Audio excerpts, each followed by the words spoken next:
恭喜殿下，功力再次增长。张管事，你跟了我多少年了？殿下，属下加入听雨楼10年了。你堂堂一个宗师，怎会心甘情愿为我做事？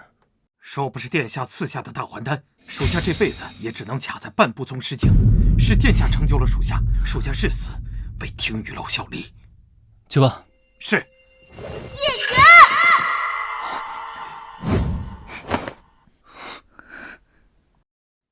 许小姐，你不能进去！许小姐，你不能进去啊！滚开！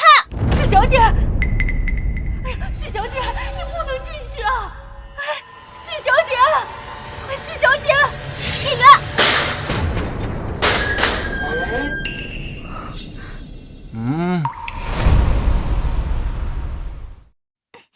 叶源，我说过，如果再让我看到你逛青楼，我就打断你的第3条腿。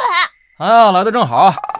哎，来，我给你们介绍一下，这位就是我的未婚妻，南国第一美人徐国公之女徐之雪。怎么样，漂亮吗？你们打几分啊？不愧是南国第一美人，哪怕奴家身为听雨楼第一花魁，与其相比也是略逊3分。那是，也不看是谁的未婚妻。哎呀，可惜了，这么漂亮的未婚妻，只能等到洞房花烛之时，才能尝一下滋味啊！叶源，你找死！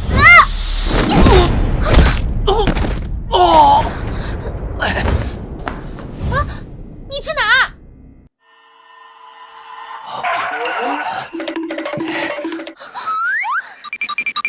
叶源，你再跑！叶源，你别跑！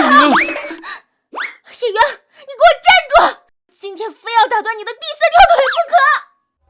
陛下，陛下，云儿今天被徐之雪给打了，还在养伤，你不能饶了云儿休养啊！陛下，陛下！陛下，这边，这边，小美人，别跑啊！陛下，这边，这儿呢。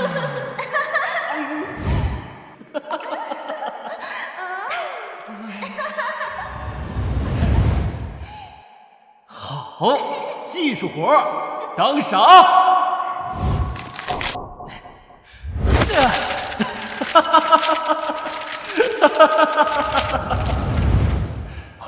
殿下，殿下，殿下9转大还丹马上就要练成了，真的？临到夜观天象，推断出最佳的出炉时机，最迟今晚子时9转大还丹就能出炉了。好，练得身形似鹤行，牵竹松下两寒经。我来问道，无鱼说：云在清霄，水在平。道爷我要成仙，要成仙！好。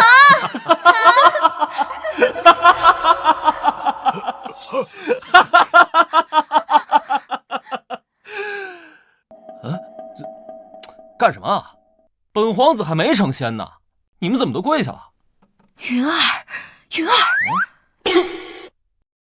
这就是你说的啊？他在养伤。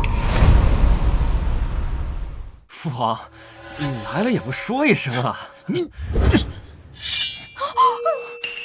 个逆子，给我跪下！你养道士练仙丹，招妓进宫，白日宣淫暴学无术，荒唐，简直是荒唐啊！现在更是传的整个京城所有权贵都知道了，皇室的脸都被你给丢尽了。谁让他把那个破丹炉拿回来的？你们知不知道？他为了练那个什么狗屁仙丹，几个月前失火烧了乾定殿。张玄，臣在，去把他那个破丹炉给震砸了，看他还能不能练。是。哎，等等，父皇，你把我贬为庶民也好，发配边疆也好，唯独这炉子你不能动。朕就动了，怎么着？你若是动了，我就和你断绝父子关系。你个孽子，我今天要砍了你！我陛下，万万不可呀！再怎么说，云儿也是您的亲生骨肉啊！你看看啊，你看看你把他惯的，都快给他养废了。过几日就是诸国大比了，让他去，他能行吗？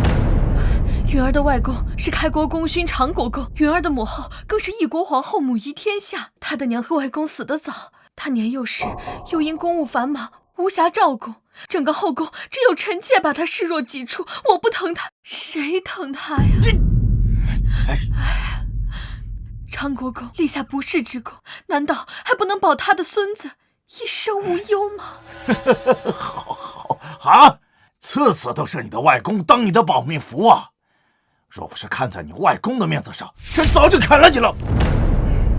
来人，把这个不孝子给朕赶出皇宫，把他赶到他那个破道观里住一辈子。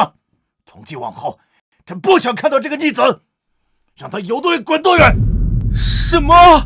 父皇，你让我搬出宫去住进那道观里去？哼，没错。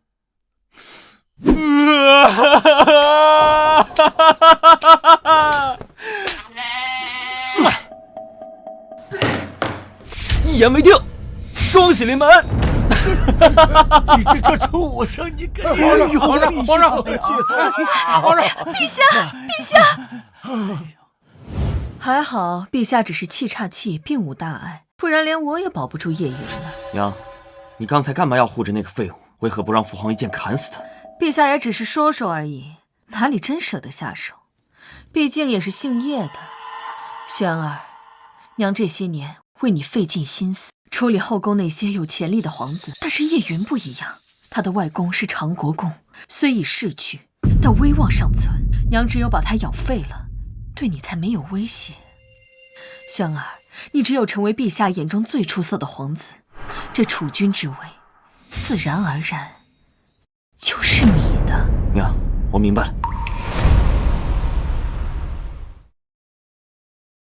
殿下，那我们现在接着奏乐，接着舞吗？你觉得本皇子还有心情吗？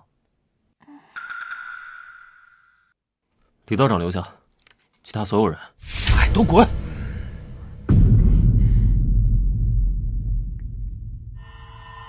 殿下，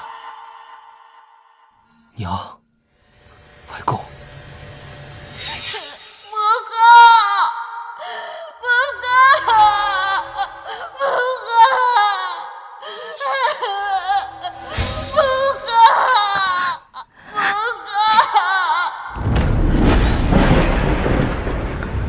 七皇子莫名被毒蛇咬死，五皇子在房中猝死，三皇子西巡时从马背上摔死，四皇子参加皇家狩猎时失足掉湖里淹死。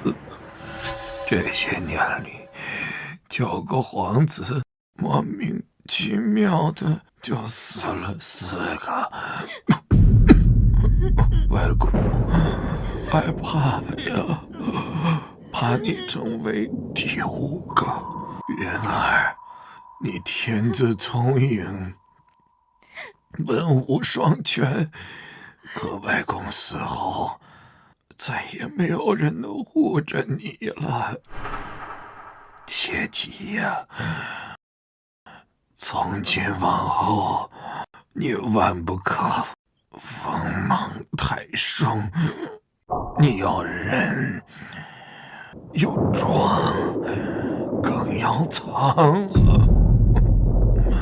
只有这样，你才能在这深宫中活下去。听懂了吗？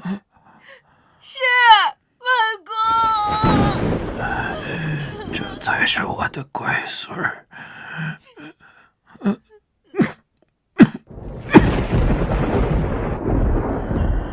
云儿，你是个聪明的孩子，外公是病死的，可你娘不是病死的，她是被奸夫所害。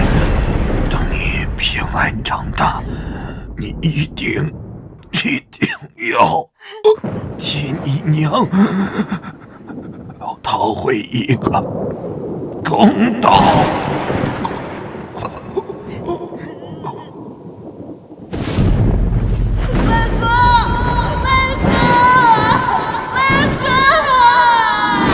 外公，我一定替娘讨回一个公道。气死我了！气死我了！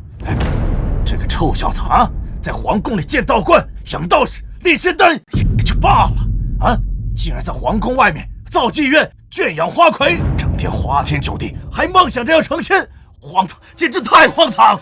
陛下，息怒啊！息怒？我如何息怒啊？啊！如果朕的皇子都像这种顶天的废物，如何在比武场上赢那些蛮子，靠那些权贵的子弟吗？你说九皇子啊，小时候也明明是一个品学兼优的好孩子，怎么现在变成这个样子？陛下，九皇子可能是因为他母亲和长国公的死，对他打击太大了。哎，行吧，你先下去吧。指望你们这些皇子，还不如指望母猪会上树，到头来还得靠朕自己。哼！系统，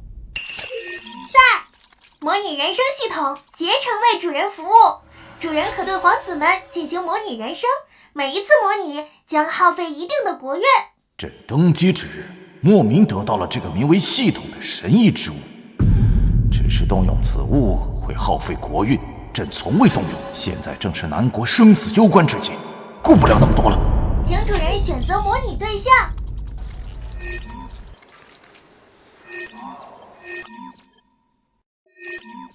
叶延之。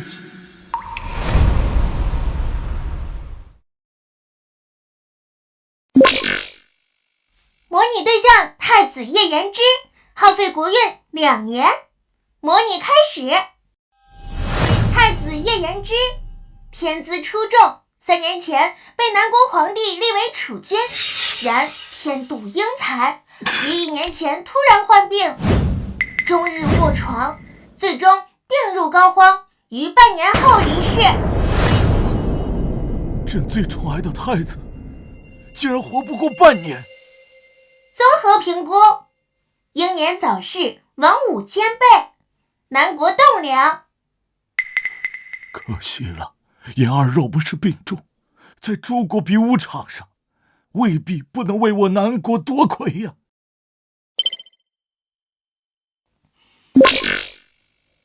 模拟对象八皇子叶无忌，耗费国运1年3个月。叶无忌，南国第一剑痴，不喜斗争，一生醉心一剑。若干年后，成为南国赫赫有名的剑道高手，同辈中难逢对手。综合评估：剑痴，剑道天才。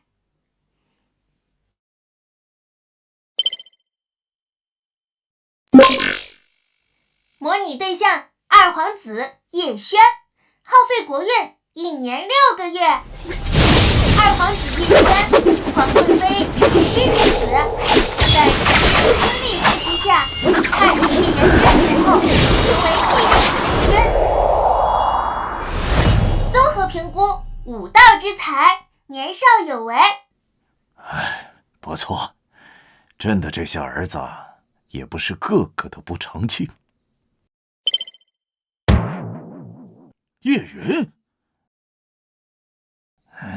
何必在你这个废物上浪费我的国运值？哼！去！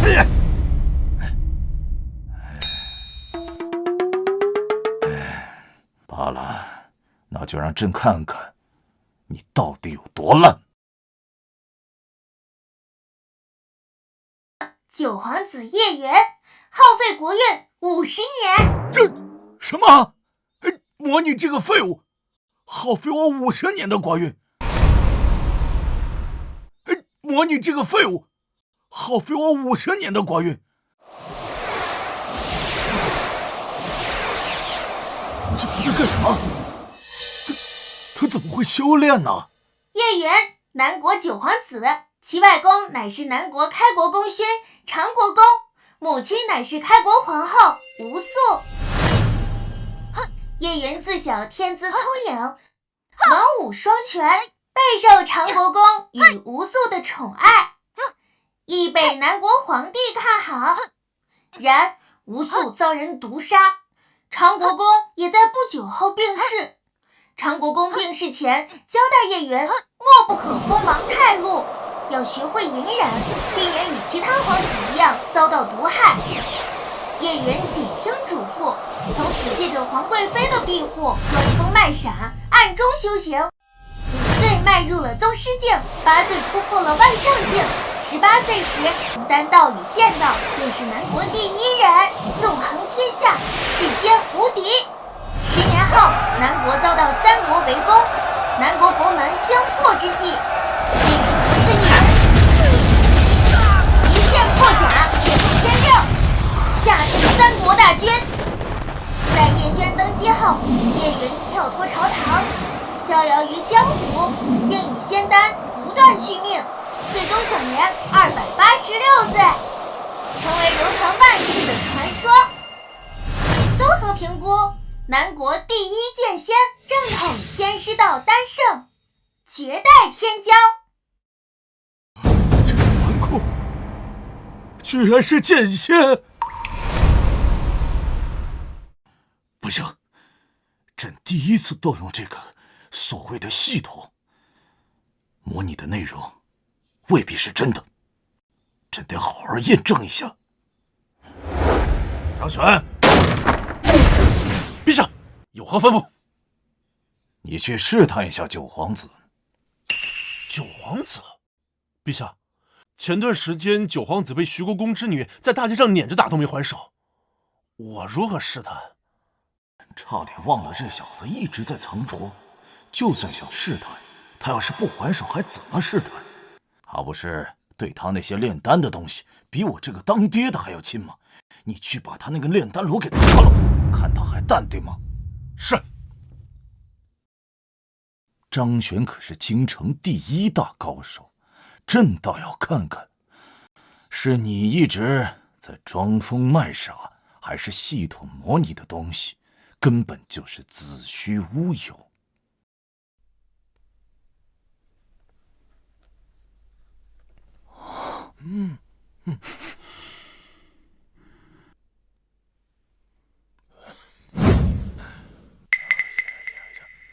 殿下，这批仙丹今晚子时就能出炉了。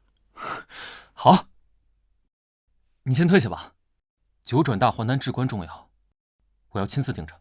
是。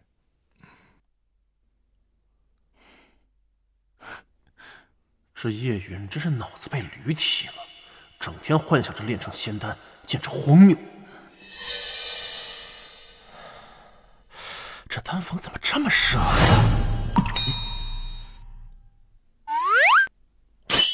啊！这房子真该修了，居然漏雨。真蠢，这都没发现。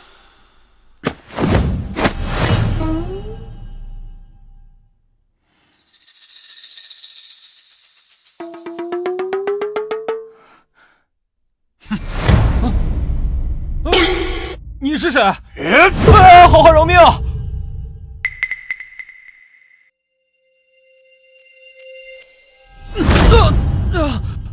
来人，有贼！护驾！护驾！你要干什么？他不是对他那些炼丹的东西比我这个当爹的还要亲吗？你去把他那个炼丹炉给砸了，看他还淡定吗？你要干什么？有话好好说，别动我的丹炉啊！你要钱是吧？多少钱我都给你，多少钱我都给你啊！哼！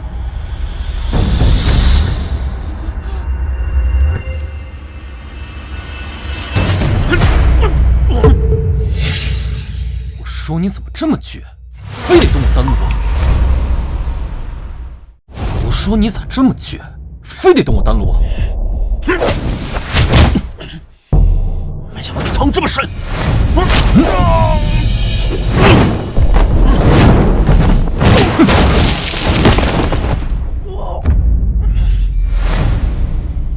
动我可以，动我的丹炉得死！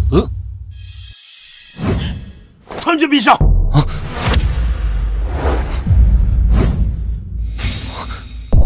无名小贼，算你跑得快！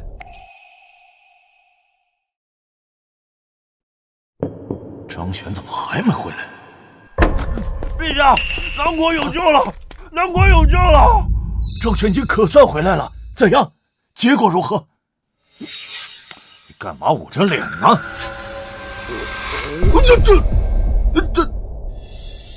这是谁把你打成这样的？陛下，是九皇子叶云啊！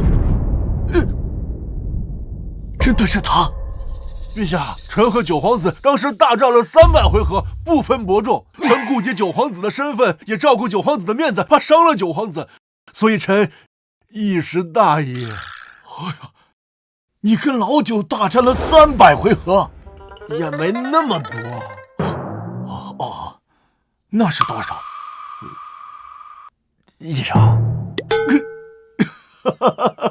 你呀，原来系统模拟的内容是真的。好，没想到年纪轻轻竟然打败了我南国第1大高手啊！朕的儿子中，总算有一个成大器的。这个臭小子啊，一直在装疯卖傻，骗过了朕。3日后的比武，南国有望了，南国有望了呀！张玄，立即传令下去，让叶云和其他皇子一同参加比武。是。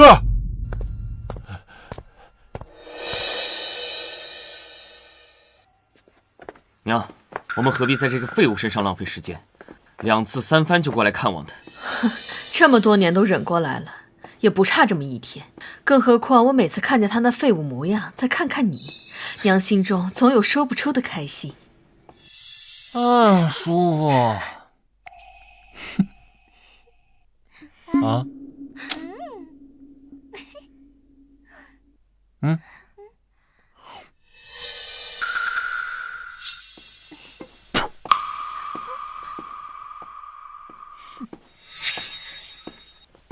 圣旨到。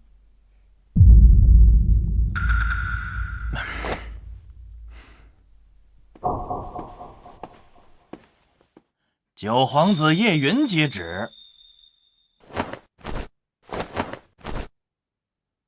奉天承运皇帝诏曰，令九皇子叶云参加3日后诸国比武，钦此。父皇在想什么？竟然让这个废物去参加比武！李公公，我听说这诸国比武，一个不慎是会死人的，我能不能不去啊？殿下，这是皇上的意思，你要是不想去，跟皇上说去。接旨吧，殿下。臣领旨。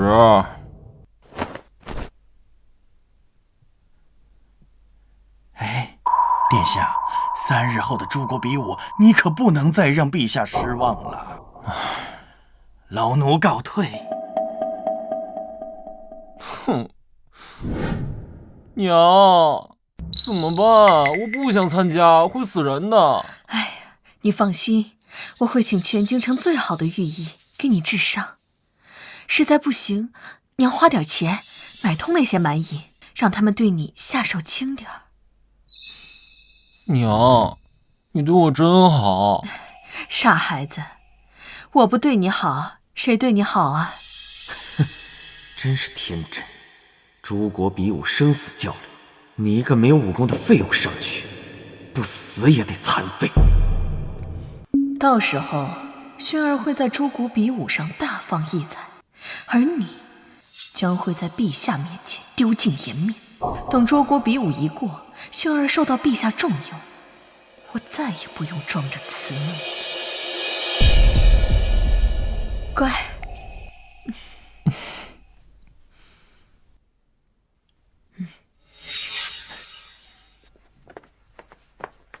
父皇脑子进水了，让我一个纨绔废柴去参加比武。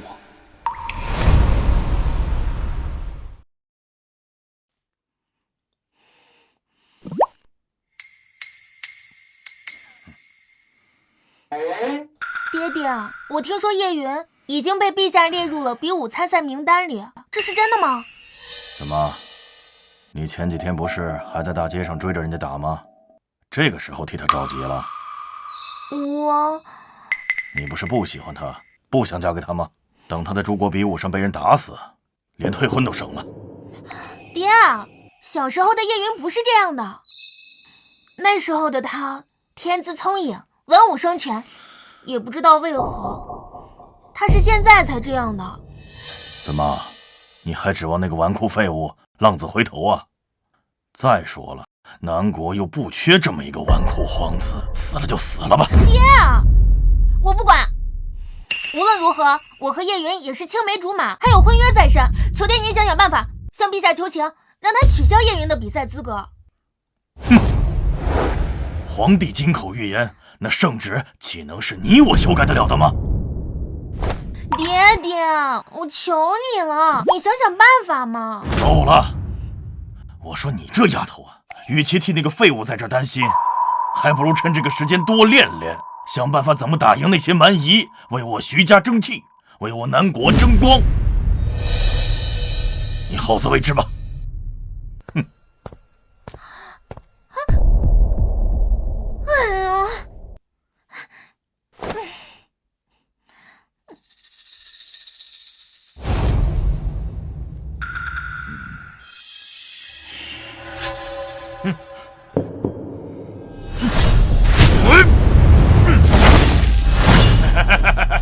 南国皇帝，如果你南国能在大比中获得头筹，那丝绸路的驻兵权就归你们。可是你们要是输了，我南国不会输。想不到南国皇帝竟然如此自信。哼，虚张声势，南国地广人多，却是以文治国。对付南国这些权贵武者，八狐狸一个人就够了。哼，有老九在，朕想输都难。南国的权贵子弟们，你们谁先上啊？我们南国可不是好欺负的，我跟你打。慢着，上台的人选朕来定。哼，南国皇帝，这是要矮子里边挑高个吗？啊！哈哈哈哈哈！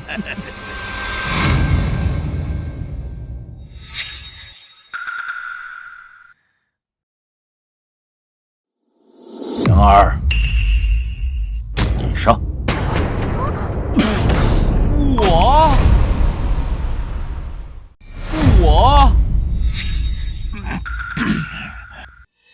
陛下，你没搞错吧？你居然要让这个废物第一个去！父皇为何突然对九弟态度大变？莫非九弟彻底惹恼了父皇，连父皇都不想要这个儿子了，所以让他去送死？父皇，不可呀！九弟再怎么荒唐惹事，可他毕竟是您的亲儿子，父皇怎么忍心让九弟上去送死啊？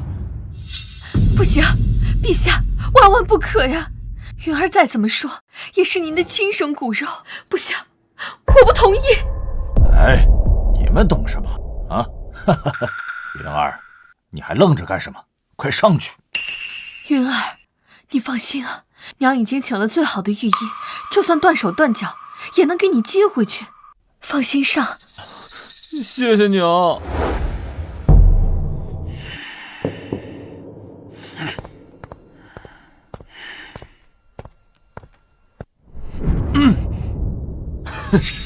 八忽烈可是大魏国的皇子，天生神力，力能扛鼎。叶云这个废物上去，不死也得残废。叶云，小心！哎呀，平时只知道花天酒地，不勤于练武，如今上台只能找死，活该呀！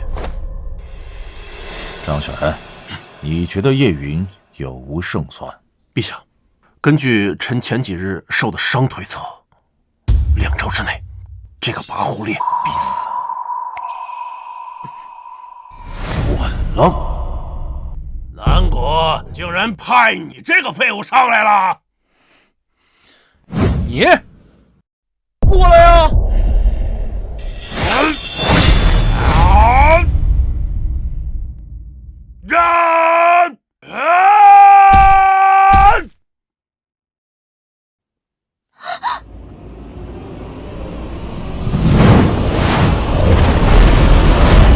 哎呀，来了！哎呀，来了！我认输。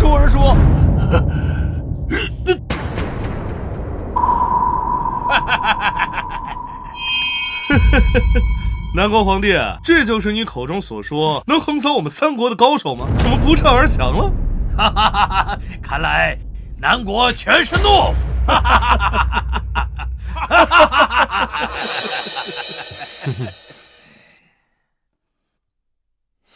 哎呀，这个废物，简直把我们南国的脸给丢尽了！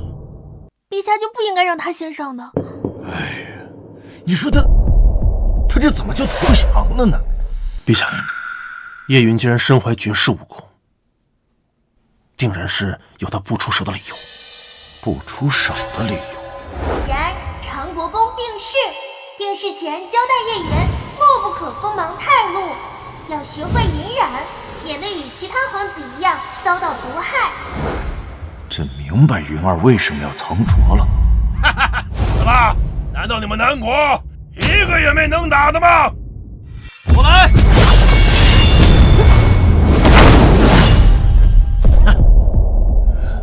太好了，二皇子上场了，我们南国有救了。二皇子武功超群，一手枪术早已出神入化，9位皇子中，恐怕只有那位剑痴8皇子才能稳压他一头。早就让二皇子上台，不就完了吗？二皇子不比那个草包强。轩儿，你可得争气，只要赢了这次比武，太子之位就是你的了。也罢，先看看其他皇子的表现也好，实在不行还有老酒兜底呢。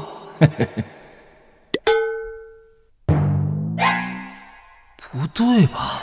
父皇怎么看我的眼神不对劲儿啊？还不行！找死！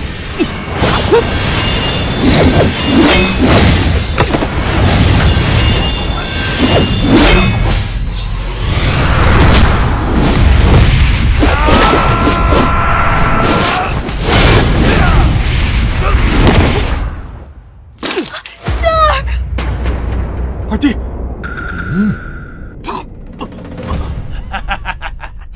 好，连二皇子也不是他的对手，这蛮夷的实力也太强了吧？怎么会？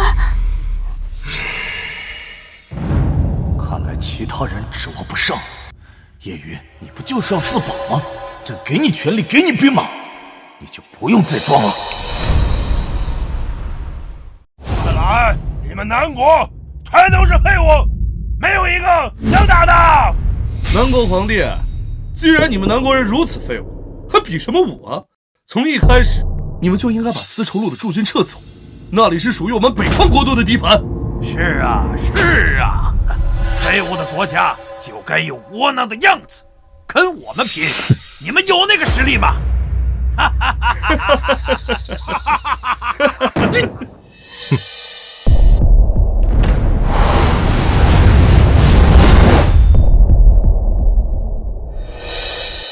是八皇子。八皇子可是南国第一剑痴，不惜争斗，醉心剑道。以他的天赋，将来几十年问剑宗师也未尝不可呀。朕倒是忘了，还有他。他终于要出手了吗？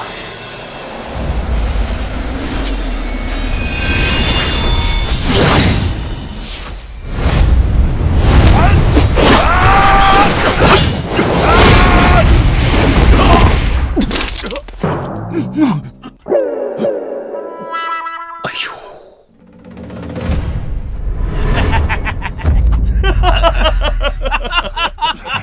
哎呦！强的皇子都不是跋扈烈的对手，这是天要亡我南国呀！这点实力也来装逼？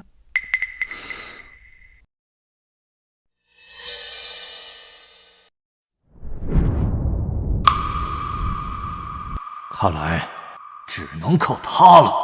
谁能助我南国在比武中夺魁，朕便封他为镇北大元帅，接掌10万北元军。北元军可是长国公生前管辖的军队呀！长国公死后，镇北大元帅的职位一直空着。陛下竟然下如此血本，要把镇北大元帅的职位给交出来。北元军一骑当十，如果接管了北元军，岂不是相当于接管了100万大军？就算陛下许以重礼，这些蛮夷的实力如此恐怖，想要夺魁，那也是难如登天呐！这下，朕就不相信你还不心动。这时候想着封赏，早干嘛去了？南国皇帝急了。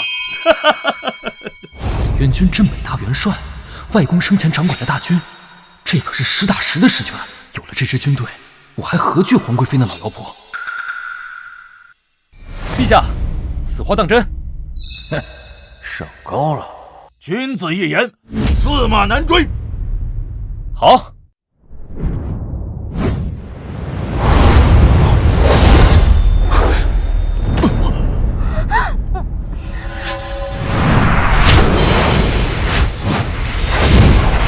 那我就再试试。这不战而降的废物，你还敢上台？嘿嘿，你真是不知死活呀！我也不欺负你，我让你先出手。那我就却之不恭了。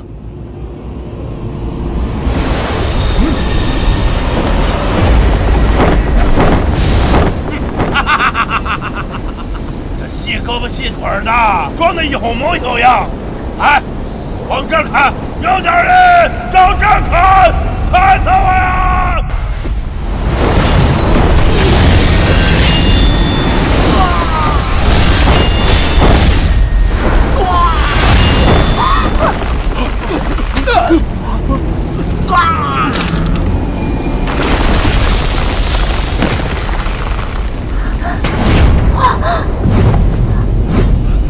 什么？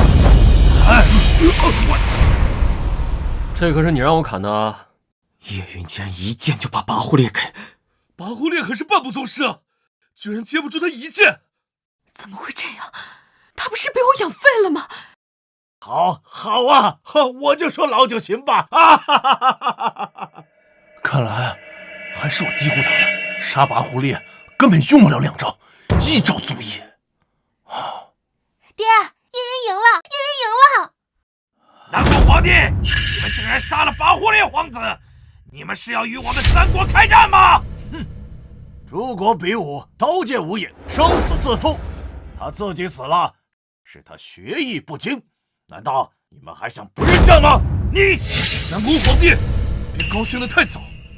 跋扈烈背后的大魏国，是我们3国之中最弱的一国。跋扈烈也是我们3人中最弱的一人。娘，他们说的没错，鲜卑国和准噶尔国实力远强于大魏国，最后的结果还不一定呢。叶云，你可真能藏，是本宫看走眼。那就来吧，你们一块上，我赶时间。你，九弟小心啊！鲜卑国和准噶尔国都是以武治国，这2人是2国年轻一代的最强者。没错呀，乌尔奋乃准噶尔王国大皇子啊，素来以一身蛮力著称。据说他3岁就能举起100斤巨鼎，8岁就可以手撕猛兽啊！如今他年纪轻轻就达到了宗师境，巴尔特与他也不分伯仲啊！什么？这2人竟然都是宗师？2位宗师联手，九皇子怕难以是对手啊！叶云，你未免也太托大了，1对1你还有胜算，可你竟然要1对2，蠢不可及！叶云，如果你赢了，我就嫁给你。陛下，看来您对九皇子很有信心啊。只要老九不放水，南国就不会输。哼，元儿，你放心大胆的打，打死了算父王的。对付你们就不用武器了。都说你们以武治国，民风彪悍，可本皇子也略懂一点武功，有什么问题吗？不知死活！小姐，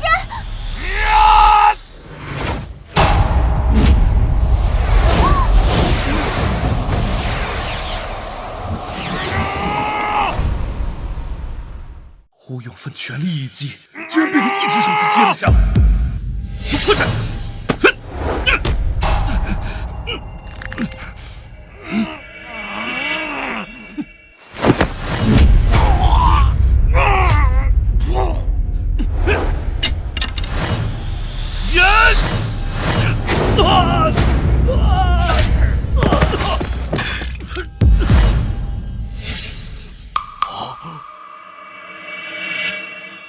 也不行啊，你们！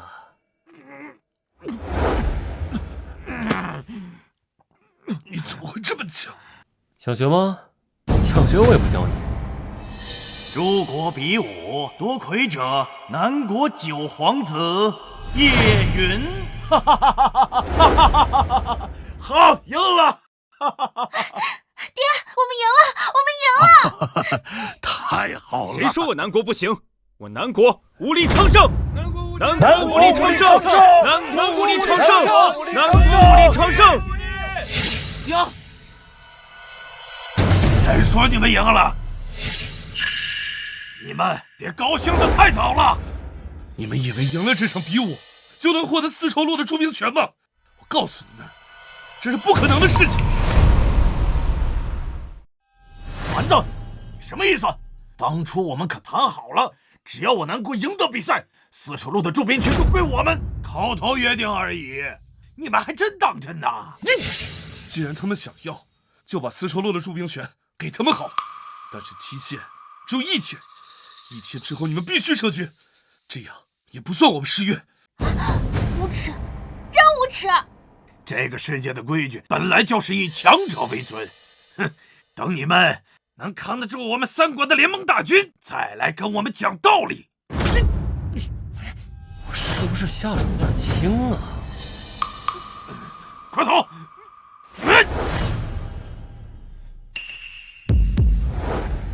父皇是否要追？陛下，万万不可呀！我们已经失手错杀了大魏国皇子拔户烈，仅此一人，还尚有余地。若再将对2国皇子下手，必将惹怒3国，届时我南国将处于大不利之境地。如此代价，我南国恐怕担当不住啊！还望陛下三思啊！好了，不说这些晦气的东西了。这次老九替我南国夺魁，居功甚伟呀！朕一定要重重有赏。就算3国反悔，有老九在，我南国失去的东西，朕还夺不回来吗？想走？南国是你们想来就来，想走就走的吗？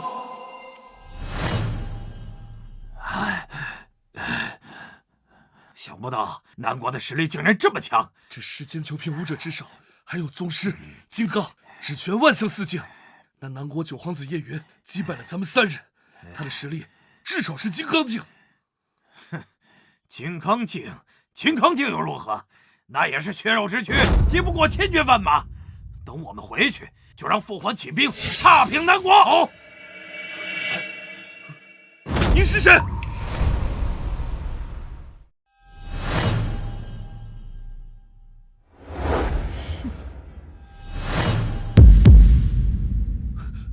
你是谁？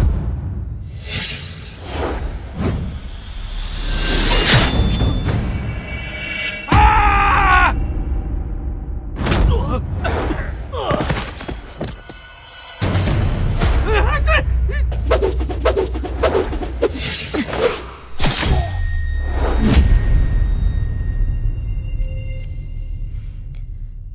杀人者，听雨楼花魁青鸟。啊？什么？我儿吴永奋死在了南国。国主，不只是吴永奋皇子，还有大魏国、鲜卑国那2位前去参加比武的皇子也死在南国。什么？这怎么可能？一文治国最让我们瞧不起的南国，竟然有这样的实力！一个小小的南国，真是好大的胆子，竟然敢杀我儿子！正好三国缺一个发难的理由，不从南国身上割下10几座城池，这事儿就不算完。他南国也休想再得到丝绸路的驻兵权，马上给大魏国和鲜卑国传信，我要让南国死！是。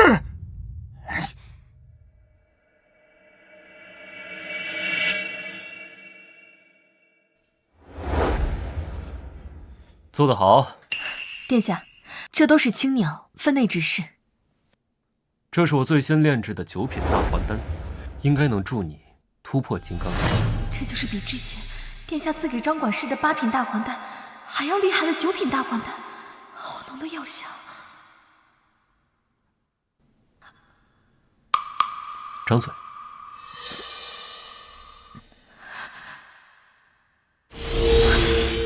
我的境界竟然这么快就开始松动了，谢殿下。外公，我终于有机会为娘沉冤昭雪了。叶远，叶远，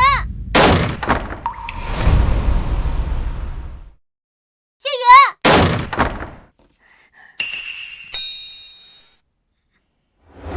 远，叶远，我原本以为你已经知道悔改，没想到比武刚结束，就来青楼找花魁，在这里花天酒地，不务正业，我真是看错你了。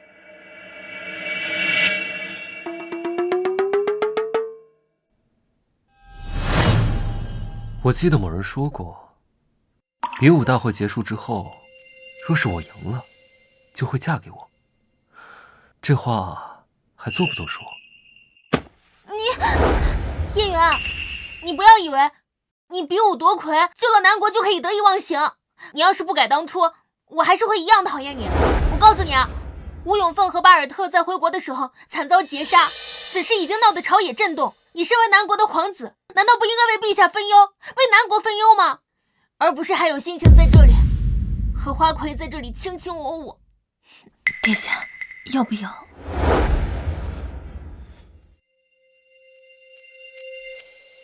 回答我刚才的问题。他怎么变得那么霸道？当然作数。那既然作为我的未婚妻，怎么能如此不懂事？哼！你明知道听雨楼是我的产业，这青鸟是我听雨楼的花魁，也是我的下属。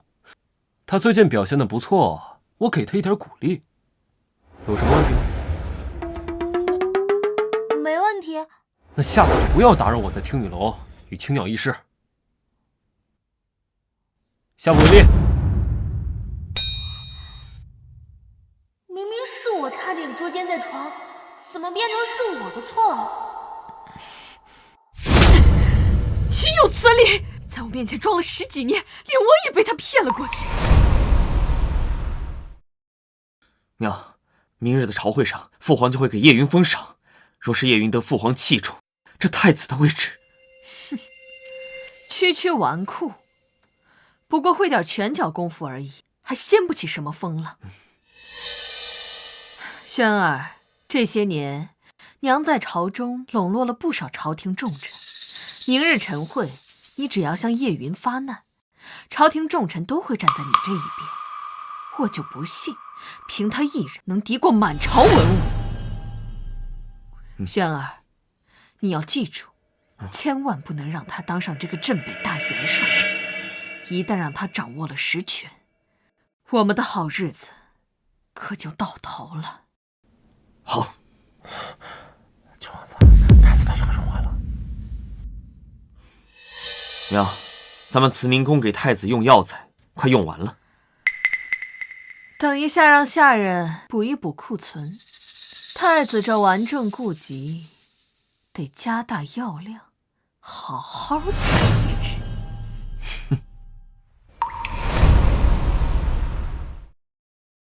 参见陛下，吾皇万岁万岁万万岁！都起来吧。谢陛下。昨日九皇子叶云在诸国比武中为我南国夺魁，立下了大功。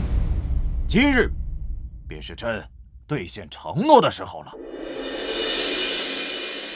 老九，你上来吧。父皇。老九，朕封你为镇北大元帅，封地北凉，接掌10万北元军。谢父皇。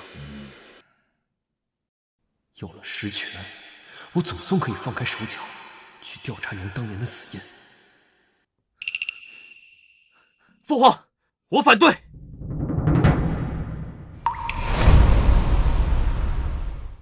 父皇，我反对。老二，你有什么异议吗？父皇，儿臣认为，叶云不适合担任镇北大元帅之位，更不适合接掌10万北元军。哦，父皇，叶云年纪尚小，才不过弱冠之年，若是太早上任，恐怕难以服众。而且，在诸国比武大会结束后，叶云便前往听雨楼那种花月场所饮酒作乐，纨绔性子依旧未改。如此这般纨绔，上任之后又如何能领军带兵？所以，儿臣认为，理应取消叶云镇北大元帅之位，另择贤能。陛下，二皇子所言极是。叶云虽为我南国赢得比武，可他行事荒唐，不学无术，不但在皇宫外建造妓院，圈养花魁，还在皇宫内建道观，养道士，让这个纨绔当镇北大元帅，北京的将士们怕是不服呀。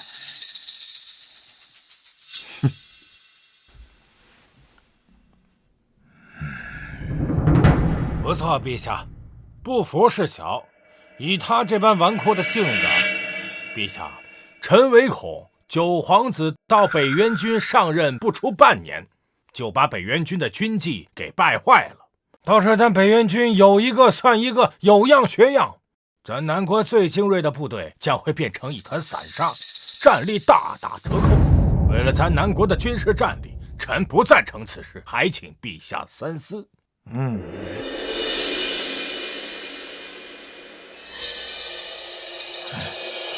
们难道要让朕食言不成？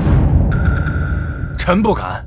如果陛下非要让九皇子当这镇北大元帅，也不在这一时。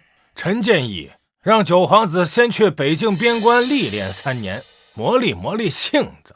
等九皇子通过了考验，再言封赏也不为迟。刘尚书，你怎么不让你的儿子去北京磨砺性子呢？刘尚书，你怎么不让你儿子去北京磨砺性子呢？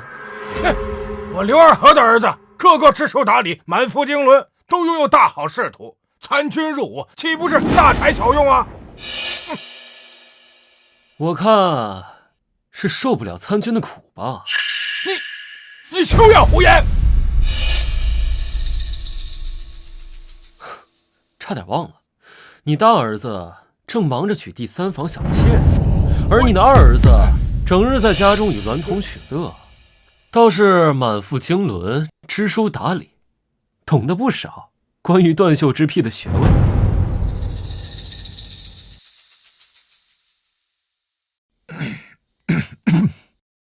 没想到这老九武功超群，连口才也一流。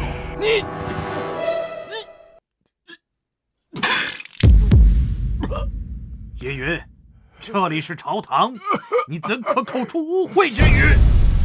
孙大人，你说我不适合当镇北大元帅，那就让你儿子来当吧。不过你儿子倒是我听雨楼的常客呀，还在我那儿挂了20万两的账。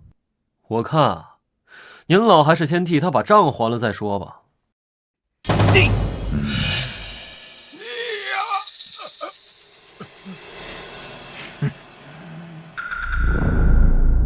你说诸国比武大会结束之后，我去听雨楼饮酒作乐，你亲眼看见了？我的手下看到了。那你手下亲眼看见我在听雨楼里饮酒作乐？我的手下亲眼看到你走进听雨楼，难道这还不够吗？你这书怕是都读到狗肚子里去了。叶云，你什么意思？这京城上上下下所有权贵都知道，听雨楼是我的产业。这我去听雨楼可以是管钱管人，怎么就一定非得是饮酒作乐呢？你没有亲眼看见，我走进去之后，你手下也不在场，无凭无据就敢污蔑忠良，我可以向父皇告你诽谤。我可以作证。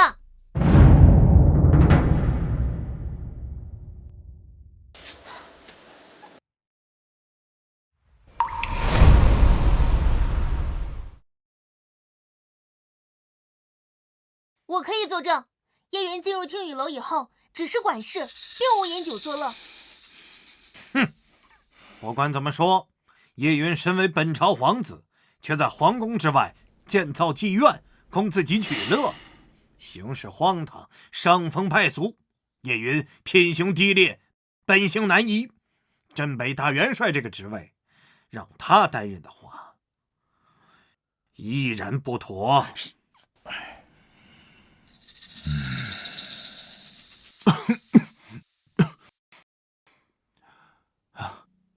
父皇，儿臣认为，九弟所开的听雨楼，名满京城，日进斗金，也纳足了税。如今我南国国库空缺，九弟的产业也算是为我南国做了一份贡献。倘若九弟能够收一收往日的性子，未必就不能担任镇北大元帅一职。大哥说的对，九弟比我们任何人都强，他配得上这个位置。是啊，陛下，九皇子在比武大会上胜过三国联盟，一鸣惊人，可以见证九皇子的能力。若是九皇子能够改过自新，日后必受南国之栋梁啊！陛下，我也认为应该给叶云一个机会。老九，你的为人朕还不清楚吗？朕知道，之前你的一切都是装的，朕信得过你。徐国公这对父女，平日里不是对这纨绔十分厌恶吗？怎么突然开始为他说话？不行，绝不能让叶云得逞。父王，不能给叶云封赏。够了！从即日起，叶云便是北凉大元帅，执掌10万北援军，镇守北凉边境，朕意已决，无需再议。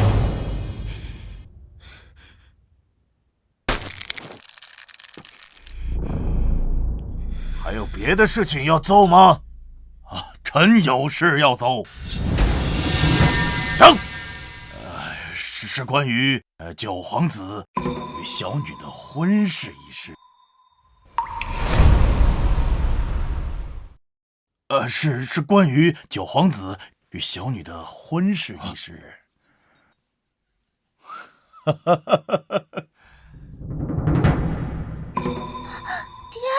九皇子与小女徐之雪自幼便有婚约，二人如今已经到了适婚之龄，臣恳请陛下将二人的婚事尽早提上日程。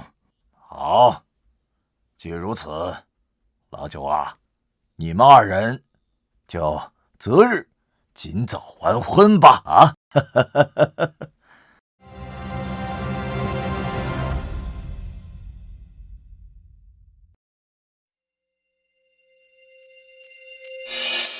奇怪，之前徐国公不是一直想方设法阻拦这门婚事吗？怎么现在却急着把徐之雪往外送啊？这你就不懂了吧？今后九皇子可是镇北大元帅，官职不比徐国公差，又身怀绝世武功，这可是妥妥的金龟婿呀！难怪人家是徐国公，果然姜还是老的辣呀！陛下，如今三国蛮夷反悔，不让我南国在丝绸路驻兵，且三国皇子还死在了我南国，恐怕会惹怒三国呀。如今当务之急是解决这2件事，而不是这些儿女情长。老九，你怎么看？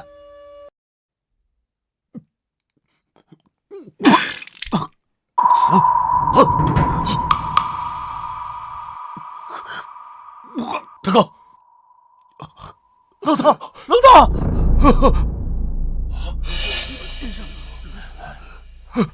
老大，老大！父皇，儿臣恐怕不能继续在父皇身边尽孝了。言儿，言儿。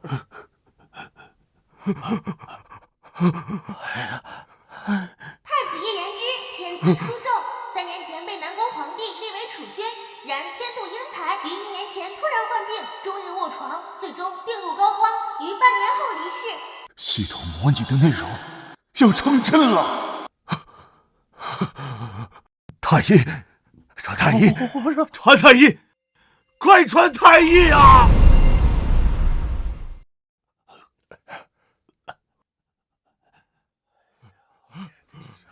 太医快呀！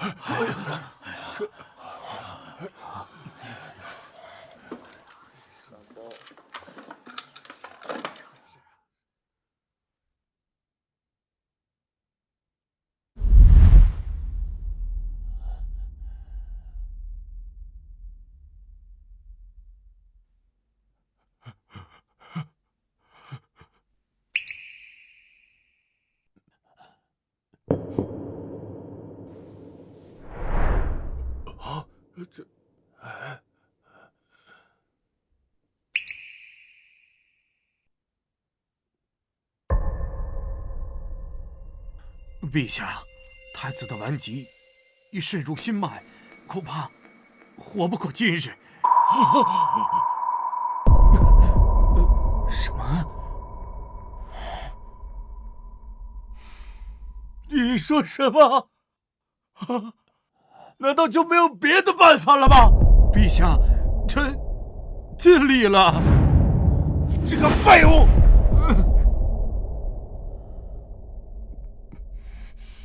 父皇，让儿臣试试。你连京城最好的医师都束手无策，叶云你一个纨绔，你懂医术吗？此乃回春丹，快给大哥服下便可。哎，叶云，你平时自己鼓捣这些破丹药就算了，还敢拿出来给人吃？你是想送大哥提前上路吗？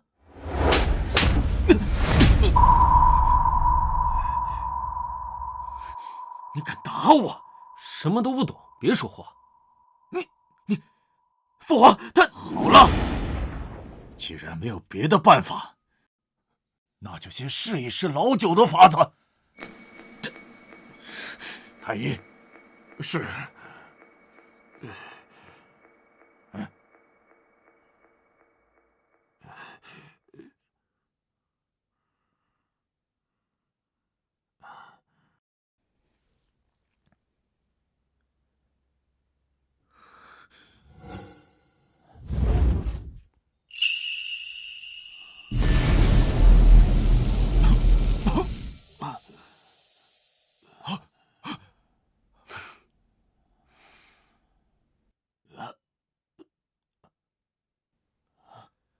然儿，你感觉怎么样？我感觉好多了。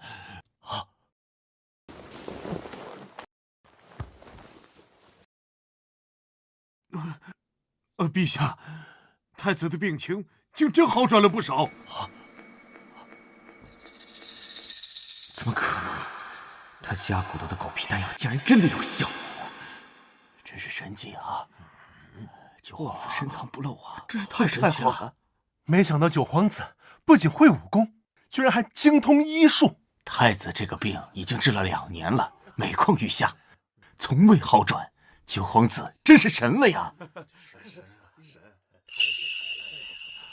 多谢九弟。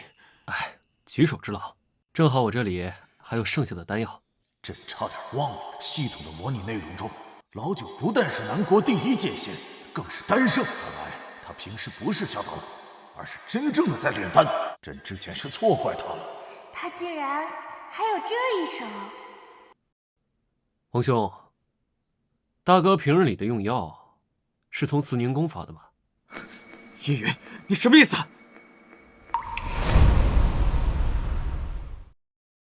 叶云，你什么意思？2年前大哥突发恶疾，全城的医师都束手无策。这自从慈宁宫的药日复一日送入大哥口中，大哥的病便越来越重。叶云，你是在怀疑我娘吗？别忘了，你小时候谁照顾你的？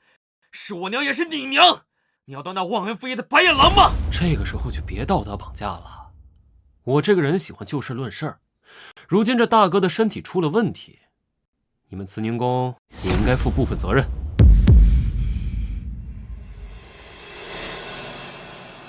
九弟，皇贵妃颇受父皇宠爱，不是皇后胜似皇后，乃是后宫之主啊。况且她平日里待我也不薄，怎么会做出这种事呢？你又不是她亲生的，你怎么这么确定？父皇，我娘乃是你最宠爱的贵妃，她的为人您最清楚不过了，她绝不会做出这等事情来的。张璇，你怎么看？陛下，皇贵妃乃后宫之主，位高权重，没有你的命令，我等轻易不敢动啊。老大这件事情，若如老九所言，确实有几分蹊跷。那朕便去慈宁宫的药房看上一看。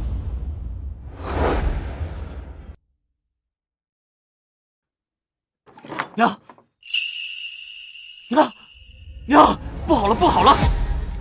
什么事儿？慌慌张张的。父皇开始怀疑您了，他带人去查慈宁宫的药房了。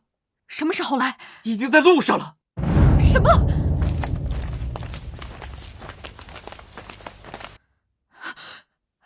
把你们手里的活儿都停下！快，把这些东西都给我倒掉，全部都给我处理干净！快去啊！快呀！快点儿！哎呀，快！给我！快呀！那个！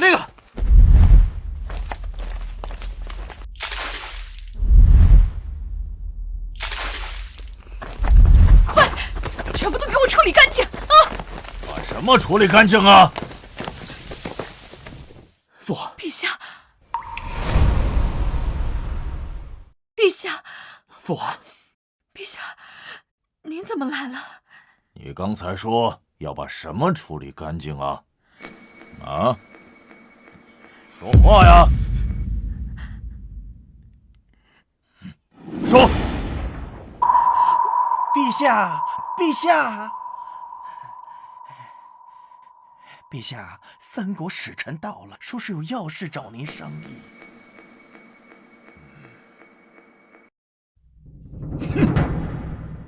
刚才不来，偏偏这时候来，罢了，晚点再收拾你。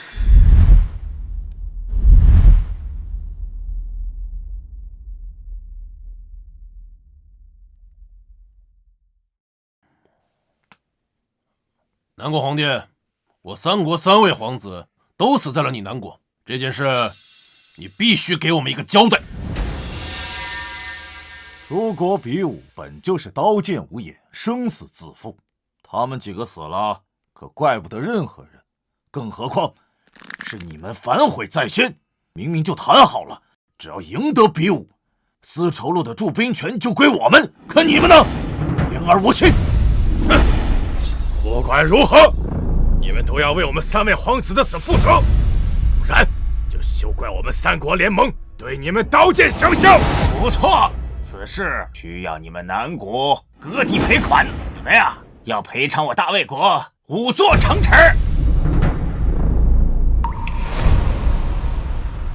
你们呀要赔偿我大魏国5座城池。阿尔车皇子乃我鲜卑国主最宠爱的皇子，你们得至少赔偿我鲜卑国15座城池。荒谬！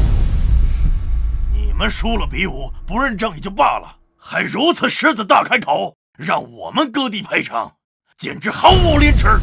不错，你们到底讲不讲道理？道理，兵马就是这个世界上最大的道理。你们如果不赔偿，就等着我三国联盟的大军拖进你们南国吧。陛下，三国联盟的兵力远在我南国之上，若是触怒了三国，后果不堪设想。不如就答应他们的条件，以作缓兵之计。是啊，陛下，孙大人说的有理。这么严苛的条件你都答应，你俩脑子被驴踢了？还是说你们收了他们什么好处？叶云，你莫要污蔑诸臣。那你说该怎么办？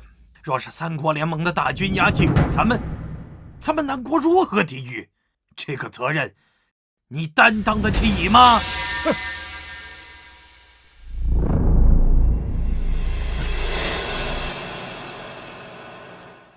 父皇，此事交给儿臣来办。我倒要看看老九如何解决此事。可。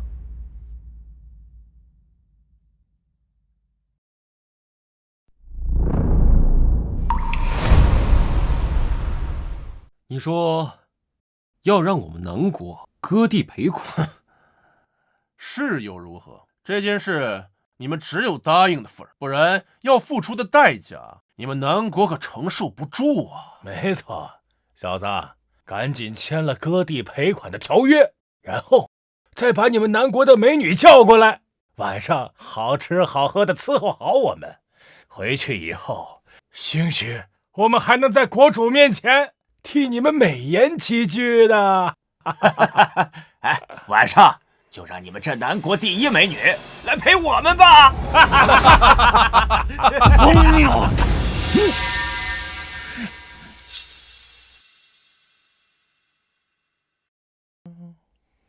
前来。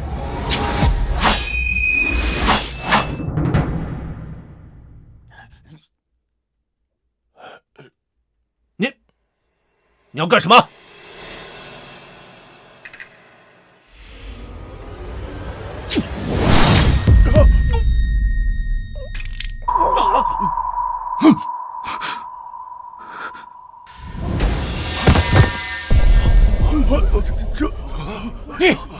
你竟敢杀我三国使臣！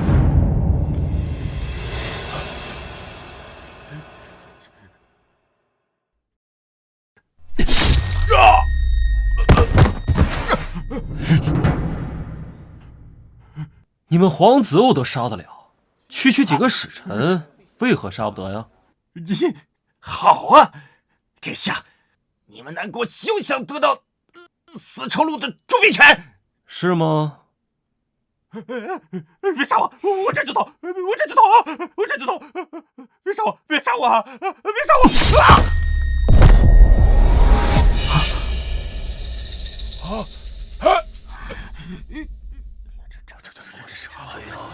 这太大了！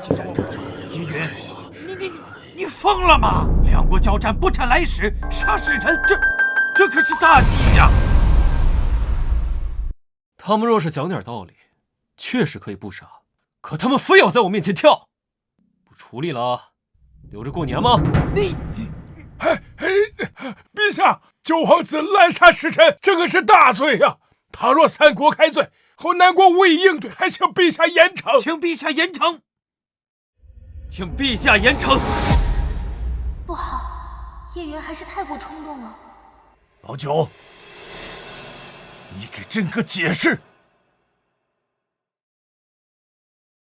父皇，三国言而无信，说明从一开始就没打算让我们去丝绸之路驻军，如今更是狮子大开口，让我们割地赔款。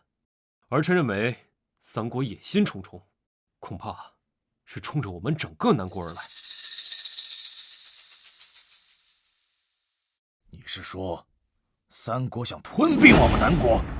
父皇，三国愈发变得嚣张跋扈，若是一味妥协，只会让南国愈发被动，被慢慢蚕食干净。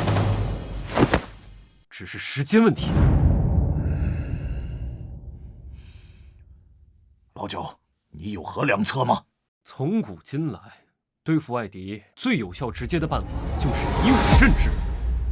更何况，丝绸之路事关我南国经济命脉，无论如何也是要夺过来的。哼，说得轻巧。如今西域丝绸路有3国重兵把守，强行驻兵，必会被3国群起而攻之。他们能群攻，我们难道不能反击吗？反击？哼，你如何反击啊？父皇，儿臣愿率5000精骑前往丝绸之路，夺取驻兵权。如遇阻碍，以武镇之。如遇阻碍，以武镇之。5000精骑，西域丝绸路可是各有3国分别驻扎了2万大军，加起来就是6万。你只用5000精骑，如何对付那6万大军？放心，我有把握。好，不愧是朕的好儿子，有胆魄。不过5000精骑有些少了，朕给你2万。不必了，父皇。若是动用2万精骑，也太看得起他们3国了。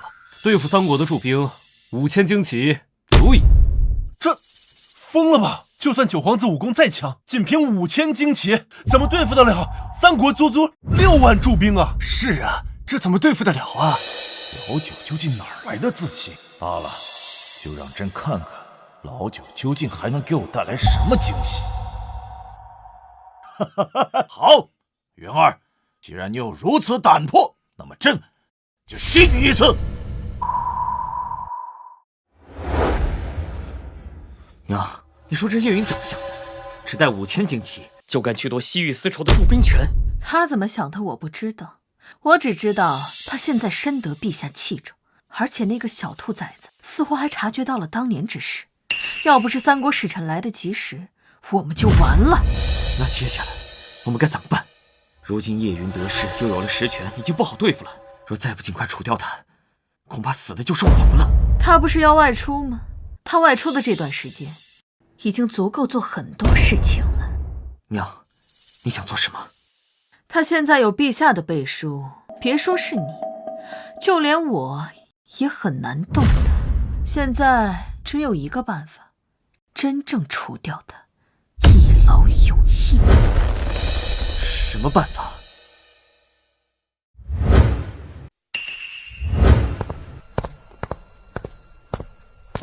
既然你作为皇子对付不了他，那就成为皇帝。皇帝？可我现在连储君都不是啊！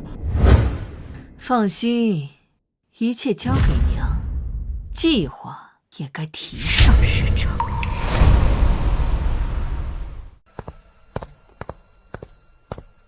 叶元，这么晚了还来找我，有事啊？叶元，你真的要去吗？怎么了？担心我啊？谁担心你了？你只带了5000精骑，就敢去夺取丝绸之路的驻兵权，你知不知道这很危险？要是被其他3国知道，一定会在半路上给你设下埋伏。我不想我们还没成婚，你就死在了半路上。说来说去，还不是担心我？担心你未来夫君的生死。我不管你了。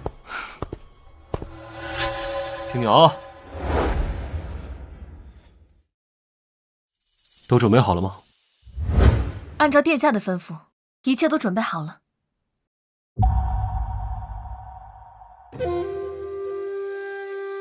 么？岂有此理！一个小小的南国，竟然敢杀我3个使臣！国主，杀死我3国使臣的人，正是南国9皇子叶云。看来之前杀死我3国3位皇子的人也是他。叶云，哼，好一个叶云！国主，最新传来消息，叶云要率5000精骑夺取丝绸路的驻兵权，而且他还说对付我们3国驻军5000精骑就够了。这个叶云完全不把我们3国放在眼里啊，国主！既然他那么自信，那我就让他有来无回。通知另外2国，在西域丝绸路上各加派1万驻军，同时在丝绸路的必经之路上设伏，守株待兔，无论如何都要杀了叶云，为3位皇子报仇。国主，这样一来就是9万驻军，用9万驻军对付5000精骑，会不会太大材小用了？南国有句古话叫狮子搏兔，一须全力。他叶云就是仗着自己武功高强才敢这么自信，就是让他知道，武功再强也抵不过千军万马，有普通人集结的军队就能活活推死他。陛下，九皇子亲自率领的5000精骑已经上路了。张玄，你再集结5万精骑，等老九求援，一定第一时间前去营救。老九有信心，有胆魄是好事啊，可若是出了半点差池，将是南国莫大的损失，也是我南国承受不起的打击。没想到如今陛下对九皇子如此看重，比起太子的待遇都有过之而无不及。是。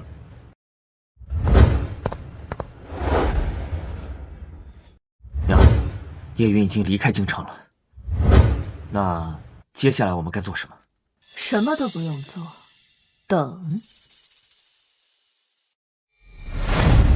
报！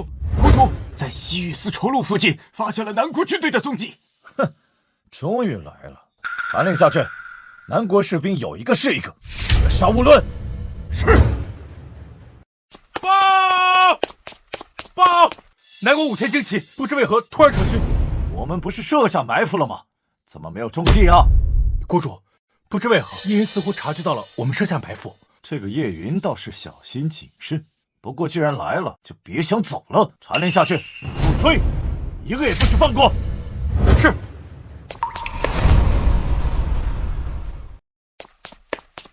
报！国主，由叶云率领的5000精骑始终与我军避而不战。这个叶云不是说对付我们3国只需要5000精骑吗？怎么现在只会仓皇逃窜？真是个胆小鬼！殿下，我们为何一直要避战？这样如何夺取丝绸路的驻兵权？算一下，时间也差不多了。什么？我们反击的时候，哎呀，撵下去吧。是。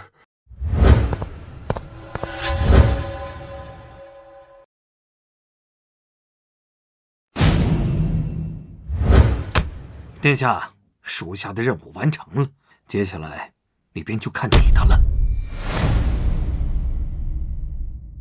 公主，公主，公主，公主，大事不好了！慌张什么？说！叶云率领的10万北越军正大举北下，直奔我国都而来。啊！叶云不是在西域丝绸路吗？怎么会出现在北方？不知啊，国主。北元军势如破竹，现在已经连破15座城池了，只差一步就攻入我们国都了。区区的10万北元军，你们都挡不住吗？国主，北元军一骑当时，叶云的实力又十分恐怖，他极擅长排兵布阵，我们实在是挡不住啊！废物，全都是废物！国主，北元军马上就要兵临城下，我等该如何是好啊？我等该如何是好啊？死守国都，马上向另外2国求援。是。现在求援，晚了。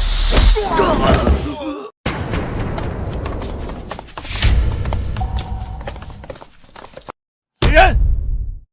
别喊了，别喊了，你的军队都已经投降了。你究竟是怎么办到的？你不是率领5000精骑前往西域丝绸路了吗？谁告诉你，眼睛看到的就一定是真的？那些不过是掩人耳目罢了。不这么做，怎么能吸引你的注意力，一击必胜呢？原来去西域丝绸路的人根本就不是你！你们3国联盟不是喜欢针对我们南国吗？那我就先灭掉你们1国，这样我南国的压力就大大减轻了。对付你们这些外敌最有效、最直接的办法就是以武镇之。卑鄙！卑鄙！你们3国联盟针对我南国的时候，难道就不卑鄙了？更何况兵法诡也，这叫出奇制胜。上，给我上！杀了他！上！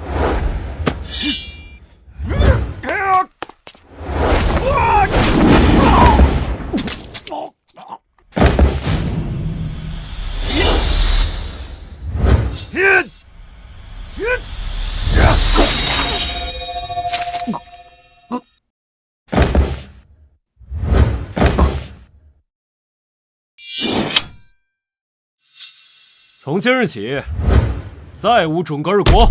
殿下威武！殿下威武！殿下威武！哈哈哈哈哈！好，这个老九好一张声东击西啊！一夺取丝绸驻兵权为业，反手就消灭了整个尔国啊！陛下，九皇子这算不算擅自出兵？哎，无妨，朕相信等老九回来，一定会给朕一个满意的解释。整个尔国可是三国中实力最强的一国，灭掉了整个尔国，不但会减轻我南国的压力，而且还会威慑另外两国。无论如何，这都是奇功一件。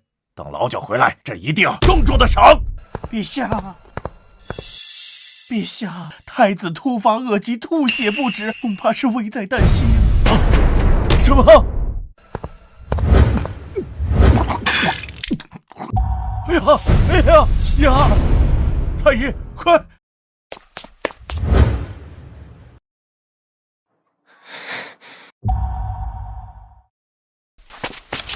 陛下，太子已经病入膏肓，怕是活不过今天了。什么？陛下，太子这疾病，怕是只有九皇子能治，而九皇子在外征战，想要赶回来，也需要约10天半月的时间。要是老九在就好了。杨儿，你还有什么话要对朕说的吗？父皇，儿臣死后，这处决的位置就空出来了。所有皇子，只有九弟的能力最为突出，儿臣希望太子能让九弟来打。好，为父答应，答应。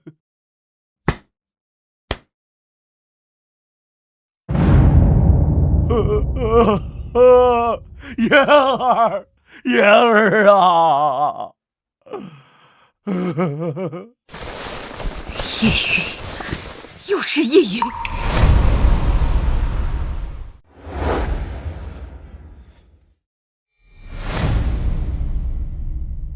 你说，老大好好一个孩子，怎么就会莫名其妙得上了那种治不好的怪病啊？陛下，您也别太伤心了，太子就是命不好。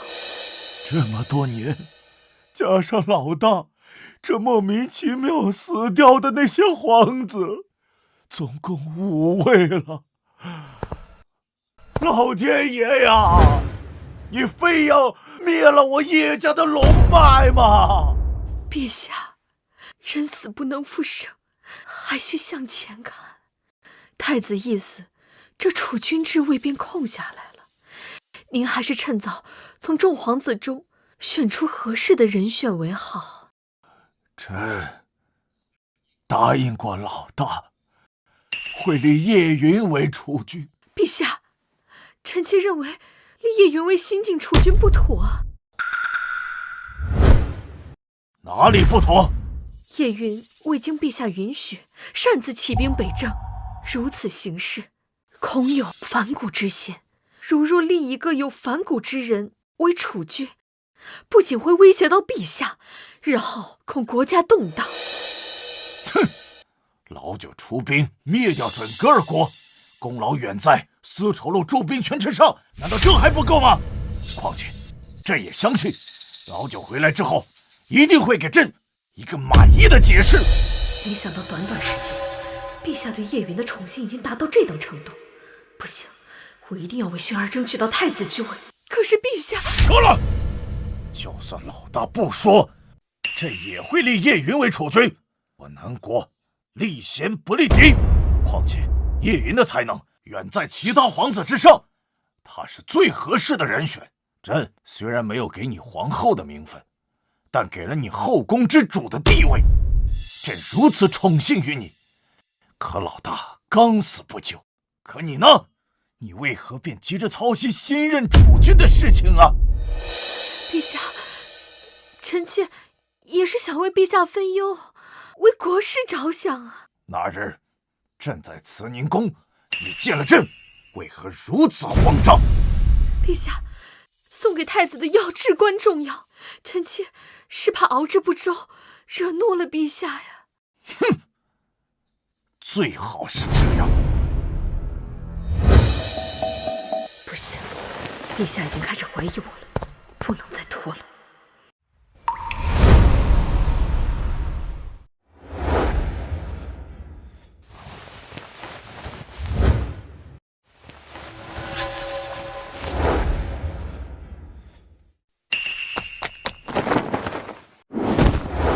臣，皇宫禁地，擅闯者死！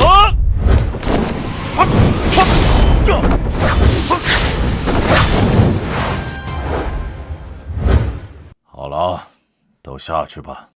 怎么，为何还不退啊？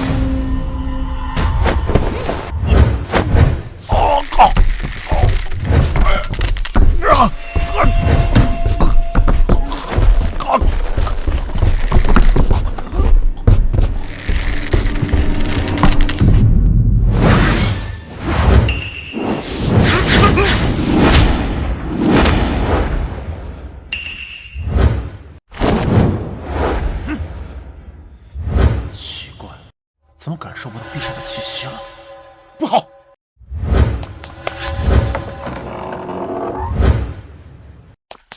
陛下，陛下！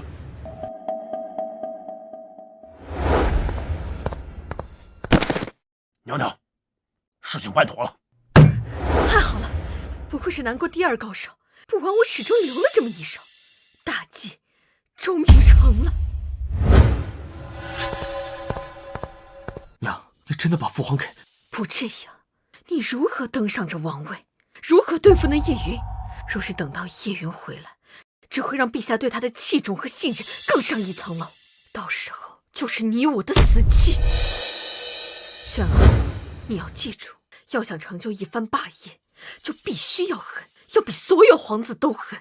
只有这样，才能登上这皇位，才能坐得稳，坐得久。娘，我明白了。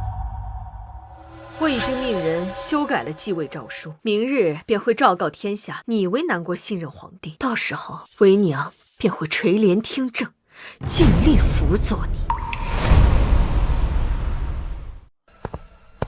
宣旨，奉天承运皇帝诏曰：朕自登基以来，奉天命而治天下，兢兢业业，不敢稍有懈怠。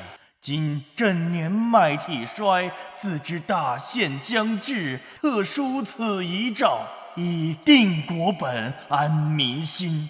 朕知皇子众多，然唯叶轩才德兼备，仁孝两全，堪当大任。朕决定立叶轩为皇太子，即日起监国理政，待朕逝后继皇帝位，统御万邦。钦此。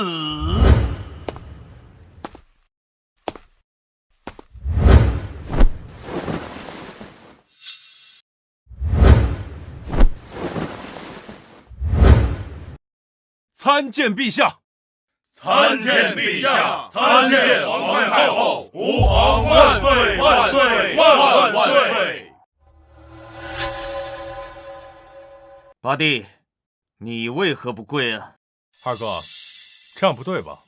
父皇答应了大哥，将九弟立为储君。就算父皇立了遗诏，这位置应该也是九弟来做，而不是你。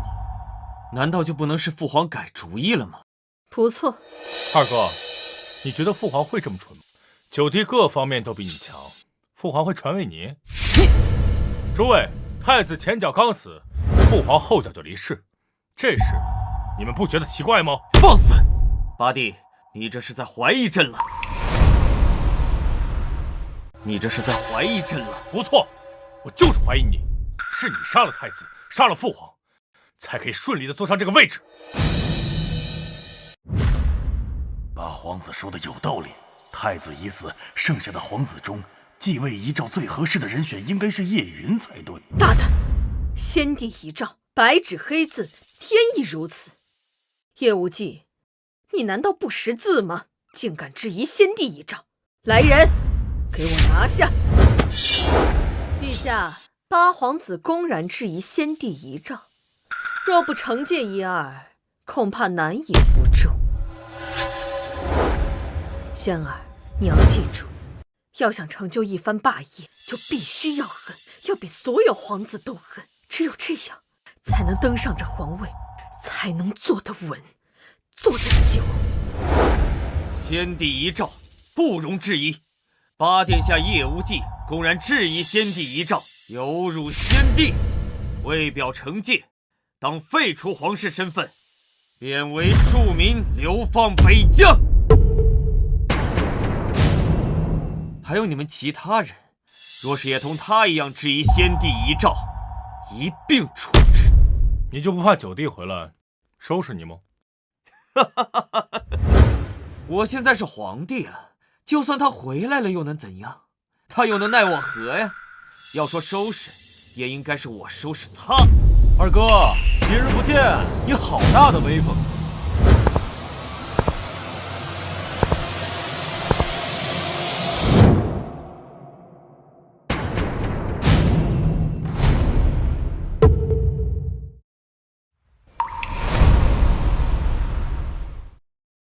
是九皇子，九皇子回来了！听说是九皇子声东击西，出奇制胜，灭了准噶尔国。陛下不是奇功啊！九弟，你回来了。是巧合吗？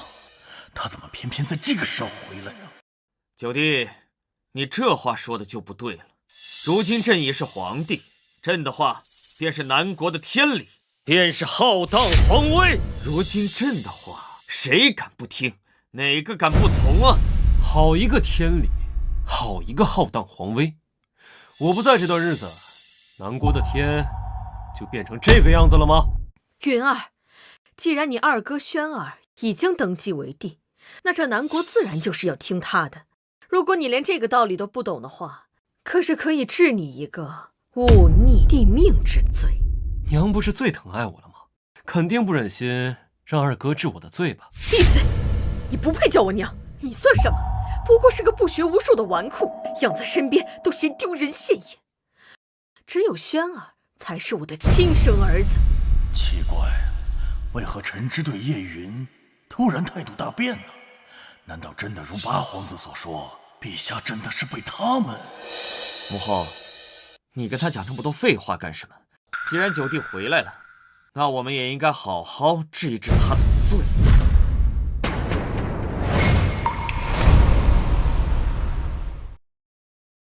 那你说我有什么罪？九殿下叶云未经皇帝准许，擅自动用10万北元军起兵北征，违反了军法律令，当以谋逆罪处置，按律当斩。我若不灭了这个准噶尔国，届时他们三国大军压境，你守得住南国的国门吗？一码归一码，他们若是真攻进来了，朕自有办法应对。办法？是割15座城池，还是30座呀？你大胆叶云，你是在质疑陛下的能力不成？看不出来吗？你叶云这是疯了吗？一回来便疯狂挑衅二皇子，二皇子如今可是皇帝呀！陛下，叶云以下犯上，忤逆皇威，目无朝纲，这必须得严惩，以儆效尤啊！必须严惩。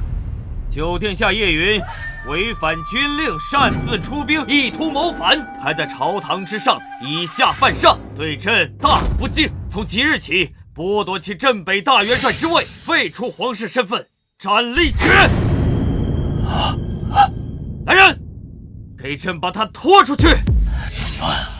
要不要开口为他求情啊？真是，哎呀，我刚才答应女儿嫁给他，他一回来怎么就捅出这么大的篓子？哎，罢了，他是我的未来女婿，我不能见死不救。你还不敢动我啊？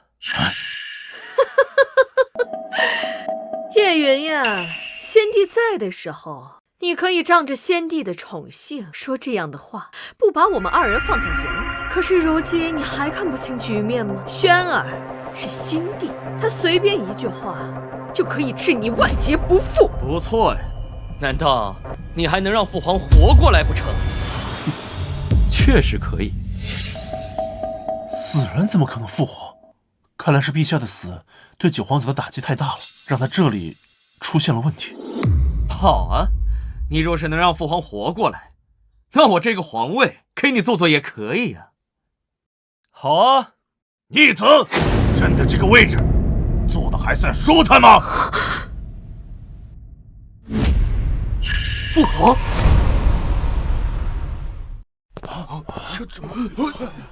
这，逆子，朕的这个位置，你坐的还算舒坦吗？陛下不是已经死了吗？为何会出现在这里啊？陛下，真的是你吗？大哥，你们还活着？哼！父皇，慌什么？可父皇他没死啊！眼见就一定会是真的吗？你父皇和你大哥已经死了，这是毋庸置疑的事实。眼前这两个人就是冒牌货。确实有一些武道高手擅长易容之术，他们一定是假冒的。你个逆子，还不快给朕滚下来！大胆逆贼，胆敢冒充先皇！张玄，给朕把他的面皮扒下来！逆子，你敢？你问我敢不敢？张玄，张玄，你跟了朕这么多年，怎么连朕的样子认不出来了吗？张玄，你还愣着干嘛？赶快动手啊！陛下，这两个人有99%的概率是假的，可臣不敢赌那1%。卫兵，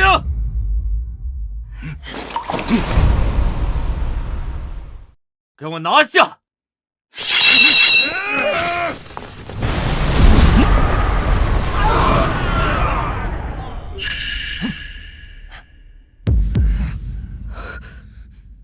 逆子，你要造反吗？想造反的是你们！冒充先皇，朕要诛你们9族！父皇，燕子，你父皇，这究竟怎么回事？这两人到底是真是假？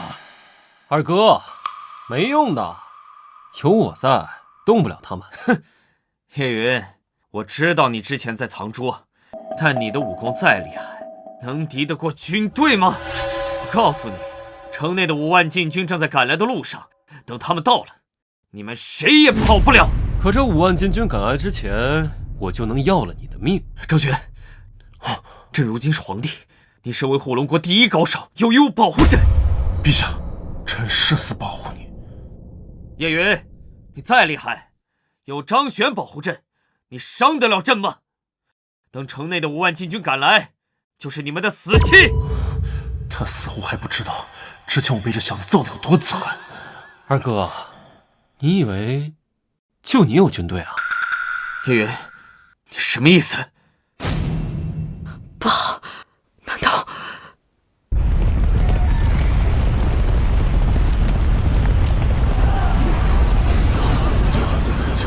怎么回事？啊！陛下，不好了！10万北元军正直奔京城而来。什么？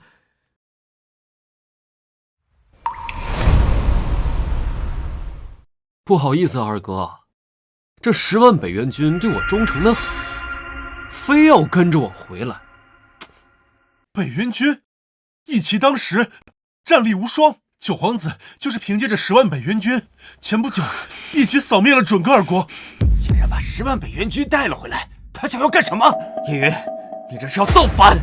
不，我要清君侧，奉天靖难。你凭什么这么做？凭什么？就凭你的皇位来路不正，你是弑兄弑父才走上这个位置的。我说的对吗？胡说八道！你有什么证据？不错，叶云，你可不要血口喷人。证据？你为何不问问父皇和太子呀？他们已经死了，现在这两个是冒牌货，问他们有何用？飒飒西风，满院栽，蕊寒香冷蝶难来。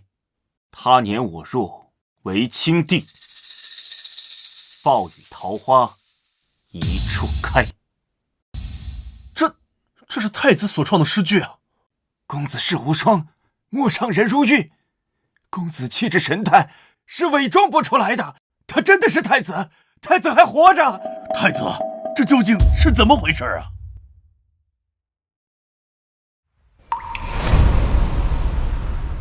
之前我服下九弟的丹药，本来已经好转不少，可九弟离开京城之后，我服下宫女送来的汤药，休养身子，恶疾却再次复发。这味汤药和平日里慈宁宫送来的汤药味道一致。你不是被毒死了吗？你怎么知道我是被毒死的？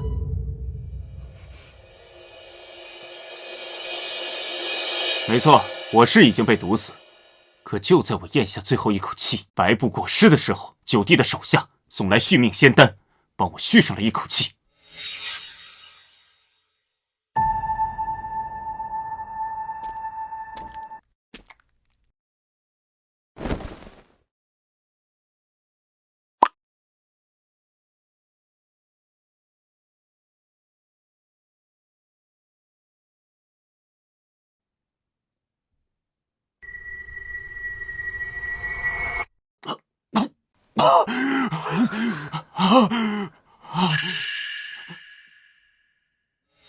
之后，我便继续扮作尸体，就是要亲眼看看我的好二弟他究竟想干什么。如果是为了争夺皇位，谋杀了我也就罢了，可是他竟然连父皇都下得去手。九皇子，皇太子此话当真啊？你应该问问朕，当时朕就在现场。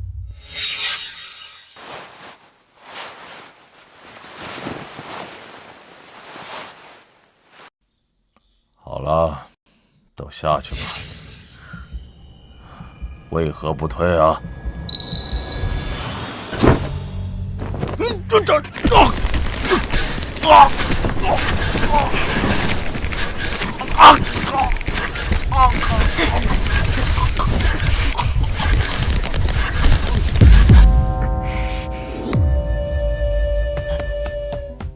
陛下，陛下！月夜，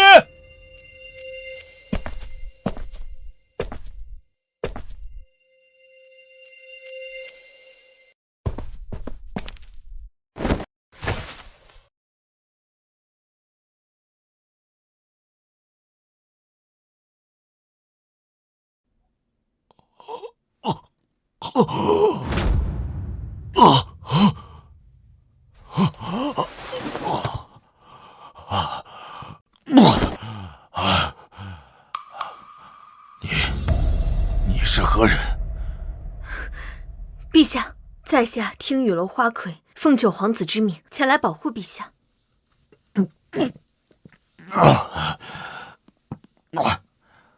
你刚才搁这儿为了什么？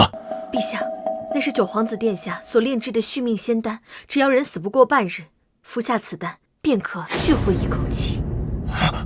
老九，老九竟然有这种本事！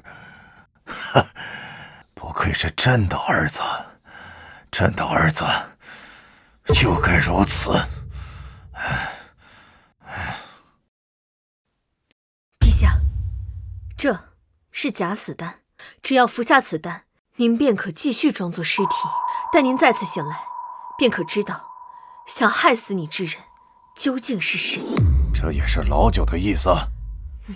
是。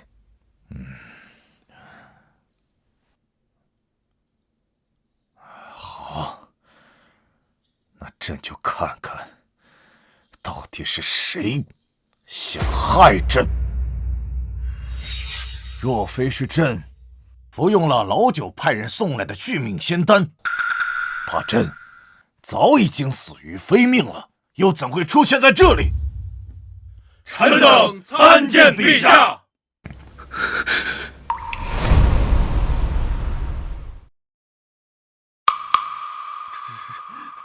他不是冒牌货，他真是父皇，是也运用续命仙丹将父皇救了回来。娘，现在咱们该怎么办啊？活死人受白骨，怎么可能会有这样的单刀造诣？陛下，九皇子会派人来接应您，难道九皇子早知道您会遇害吗？我不知道陛下会不会遇害，我只猜，在我外出的时候，他们会不会按耐不住，做出什么事情？很显然，我猜对了。好可怕的计谋，这一切都在他的计算之中。个逆子，还不快给朕滚下来！父皇，你个逆子啊！你忘了吗？朕当初是如何教导你的？朕给你的才是你的，朕不给你，不能抢。父皇，父皇饶命！父皇，儿臣都是受了母后的蒙蔽和指使，这才做出此等大逆不道的事情来啊！陛下，都是臣妾的错，你要怪就怪臣妾吧，与轩儿无关，你放了轩儿吧！好你个陈芝啊！亏我如此宠幸于你，可你呢，竟然干出这种谋权篡位的事情来！你这个毒妇，你的背后到底还有多少恶毒的事情瞒着朕的？陈芝，那么多莫名死去的皇子，也出自你的手笔吧？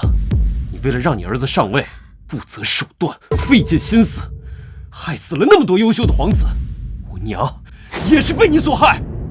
好啊，朕说自己的儿子好端端的，都莫名其妙的死了。原来是你这个毒妇干的，甚至连朕的皇后啊，你都敢下手！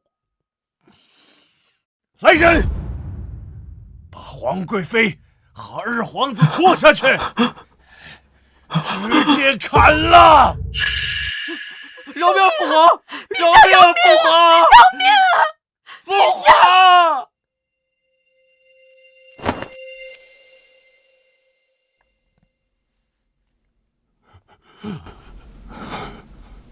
娘，孩儿终于给你报仇了。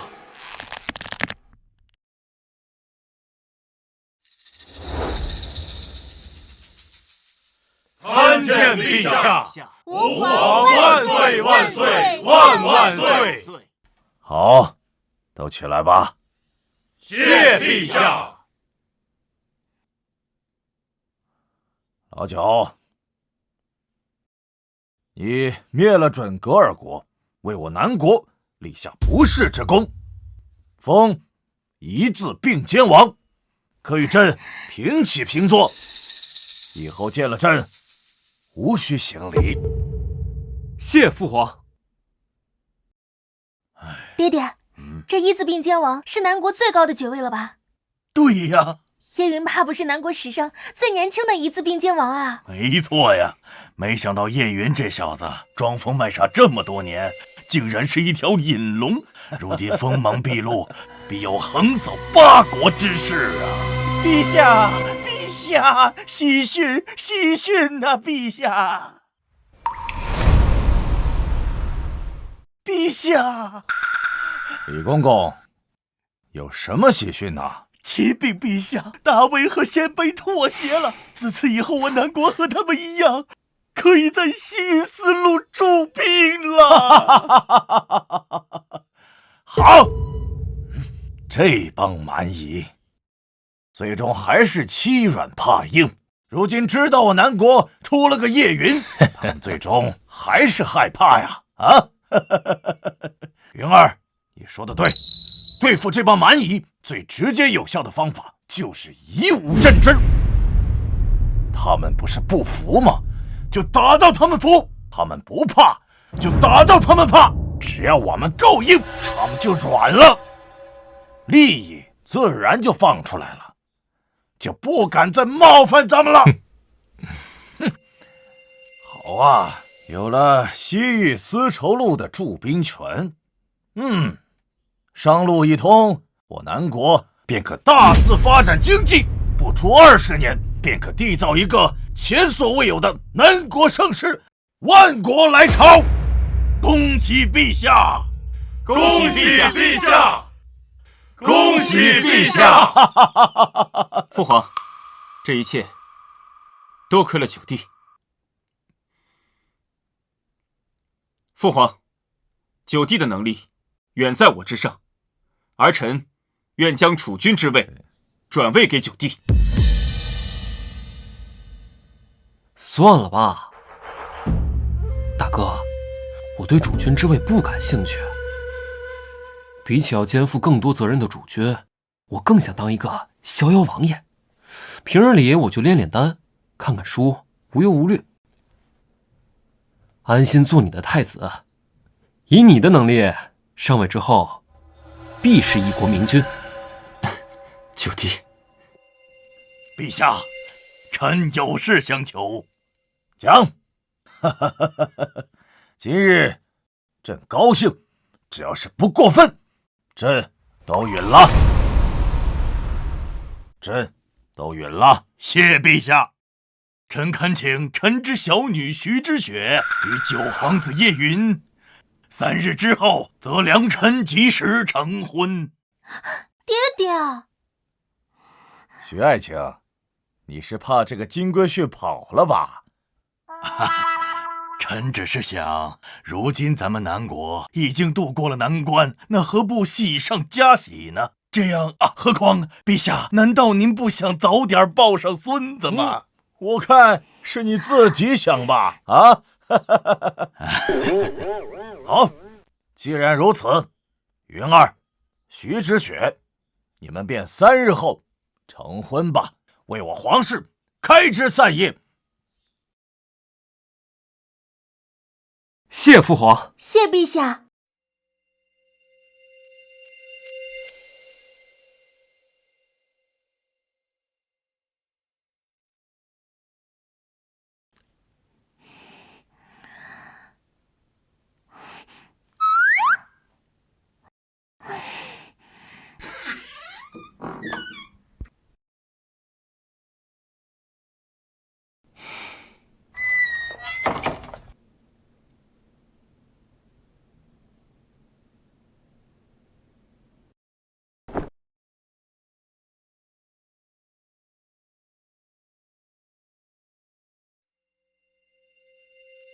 叶缘，我都等你好久了。等会儿还有更久的。你又不正经了。叶缘，我听说你的武功很厉害，全天下的人都打不过你，是真的？你猜？我猜。试试不就知道了？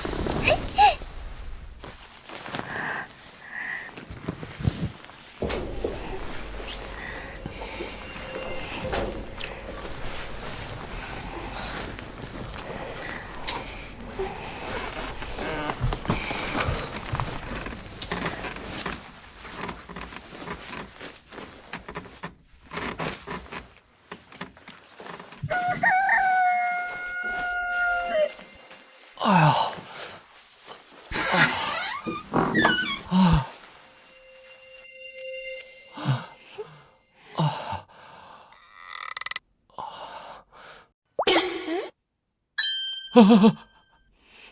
你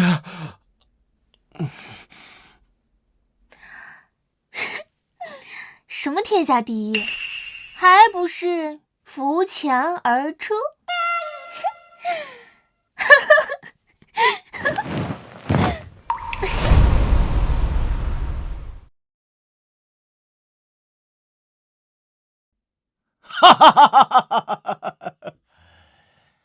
如今南国的国运异常鼎盛，至少可以再延续500年，那朕就不差这一点国运值了。